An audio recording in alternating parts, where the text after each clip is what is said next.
This week I got something special for you on Hands-On Photography.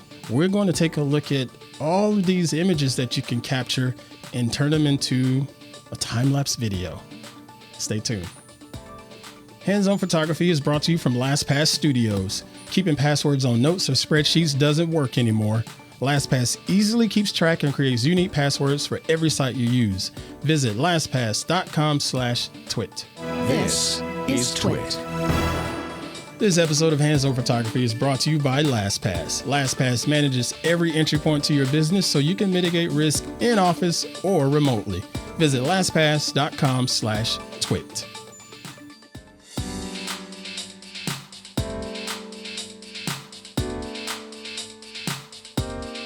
Hey, what's going on, everybody? I am Pruitt. Hope you're doing well. Unbelievable as always. This is Hands-On Photography here at TWiT.tv. Right now, during the recording of this here episode, we're still practicing our shelter-in-place procedures. So things might look a little bit different right now on camera because, I'm recording from my home studio instead of there at the studio in Petaluma and TWiT premises, if you will. Anyway, with that out of the way, I just want to say thank you all for your continued support and joining us each and every Thursday on the network. If you haven't done so already, go ahead and hit the subscribe button in your favorite podcatcher of choice, whether it's Apple Podcasts or Spotify or whatever podcatcher it is. I don't use either of those. I use another one, actually. But anyway, thank you for subscribing and joining every week. And also, while you're at it, be sure to hit the share option so other folks can find out about Hands-On Photography as well. If you have any other insight or questions or things that you're interested in regarding the show, you can check us out on the website at twit.tv/hop. Again, that's twit.tv/hop for Hands-On Photography. All right. So now let's go ahead and get rolling with today's show. For those of you that are watching Hands-On Photography for the first time, ideally, I like to take each episode and build upon the previous episode. Now, right now, this is episode 28. So there's going to be some concepts of 27 previous episodes that may be mentioned in here.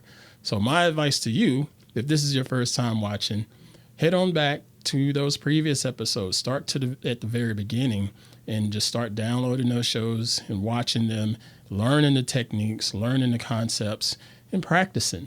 Use it as a masterclass, if you will. Just go back, watch the old ones, get yourself caught up, because each week I build up and build up and build up, trying to build upon what you learned the previous week or previous month.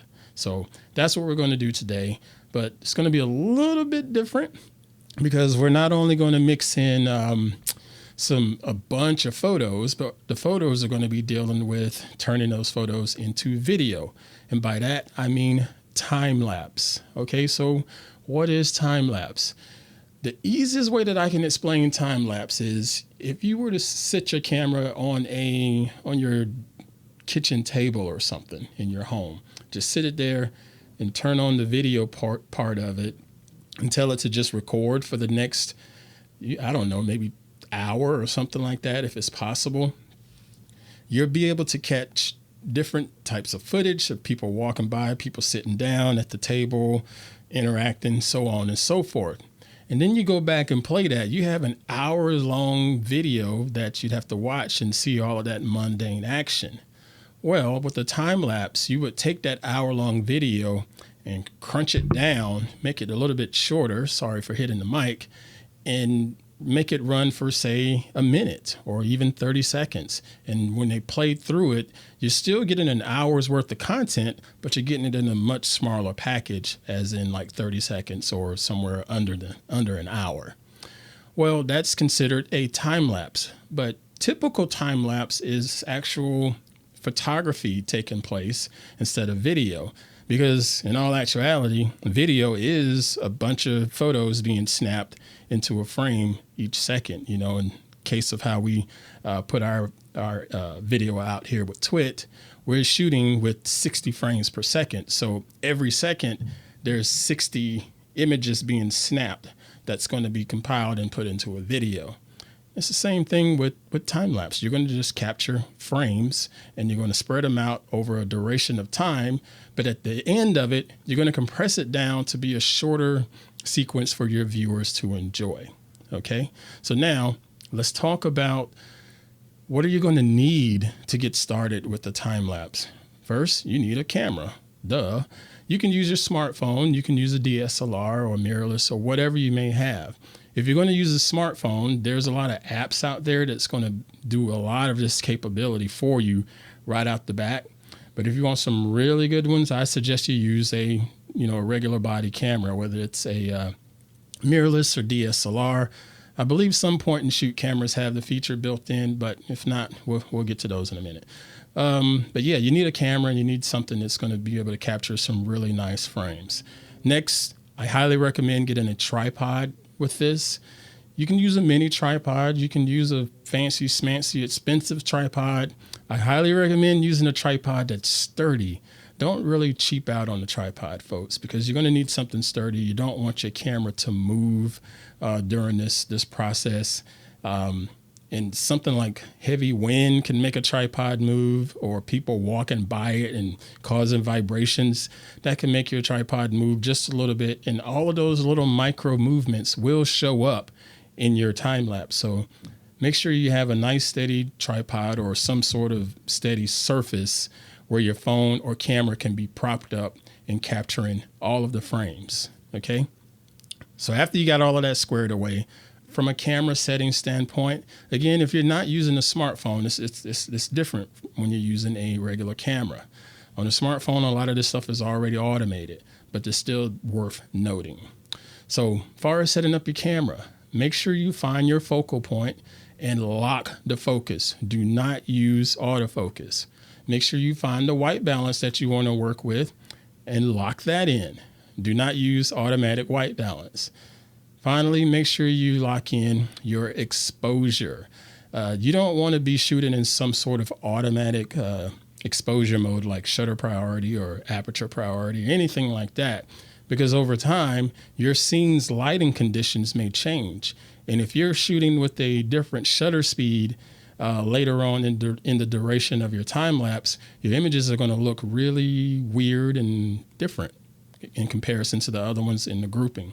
So find yourself a nice exposure level or shutter speed that you can work with. Lock it off there and forget it. Don't change it. Okay. So now we got all of the camera set up. The next part is actually taking the photographs. There's a couple things that you can use. A lot of cameras these days have what's called a intervalometer built into the camera's operating system. Some will call it interval shooting. And what that does is it tells your camera, you know what, I want to take 200 photographs in 10 minutes.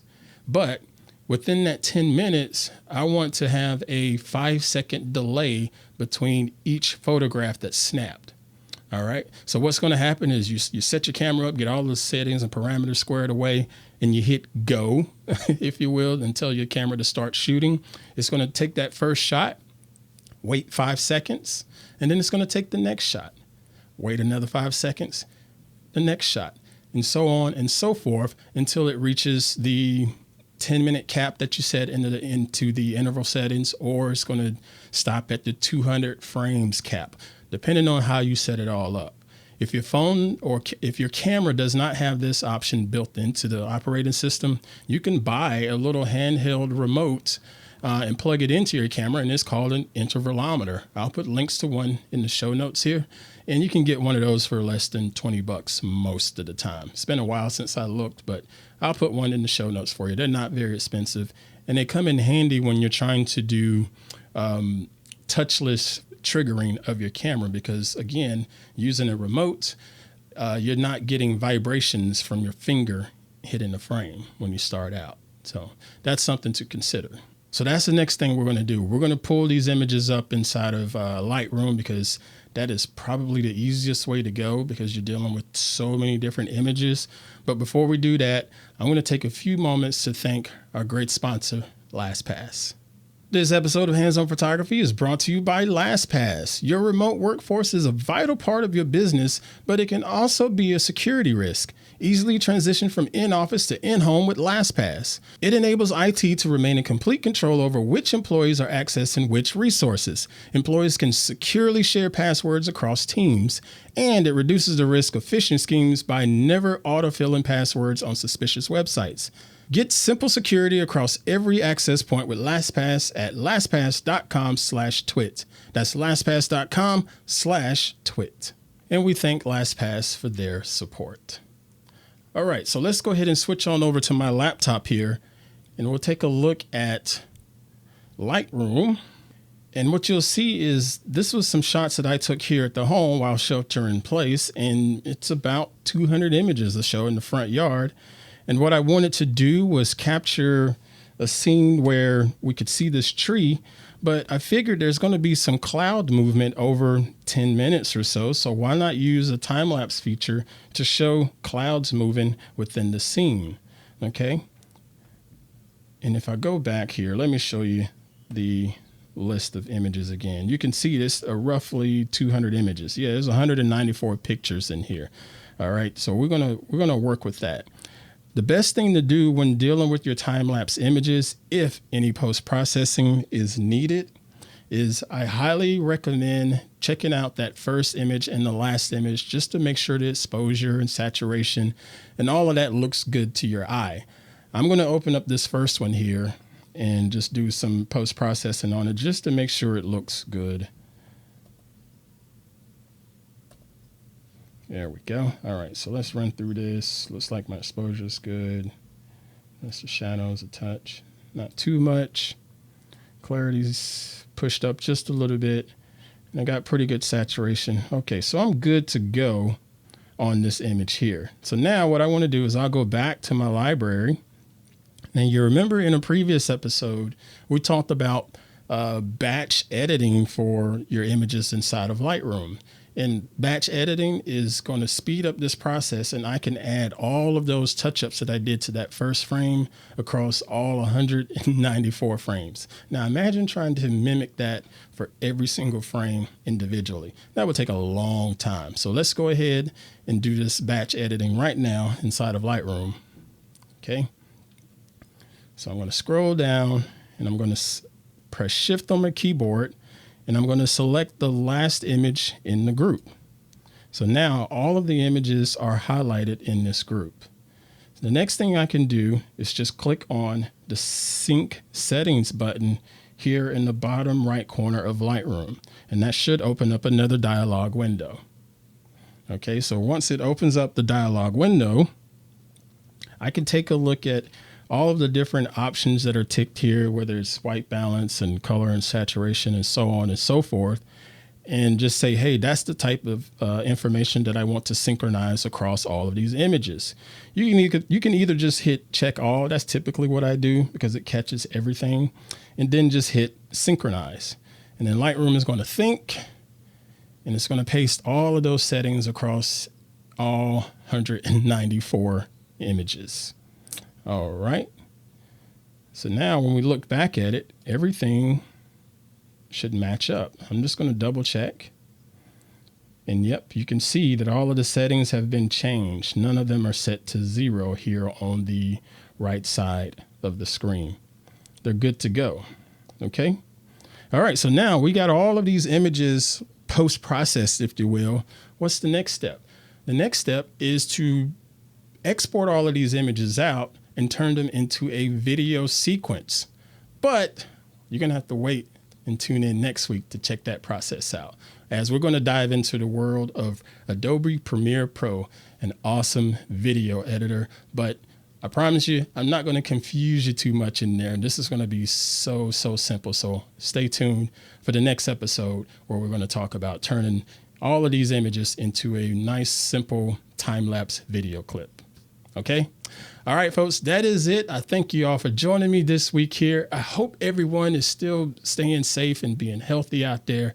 I appreciate you all supporting me here at the network, as well as supporting all the shows on the network here at TWiT. It means a lot, folks. So again, Make sure you subscribe to the show so you can get the show automatically in your podcatcher of choice each and every Thursday. We push it out around 2 p.m. on Thursdays, somewhere give or take. So just keep a lookout for that, and make sure you're also sharing it out with all of your friends and other folks that are interested in the world of photography.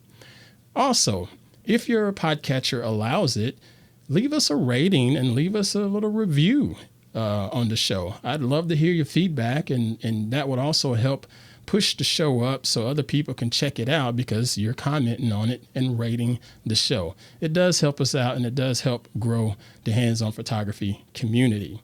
If you have any questions or would like to just send some images over to me to critique, or just want to show off some of your work, shoot an email to hop@twit.tv, and that'll come on over into the inbox. I try to answer every single one of them as best I can. I'm a little bit behind, but I am catching up slowly but surely. I look forward to hearing from you. And also give me a follow on Instagram. I'm ant_Pruitt on Instagram, as well as ant_Pruitt on Twitter.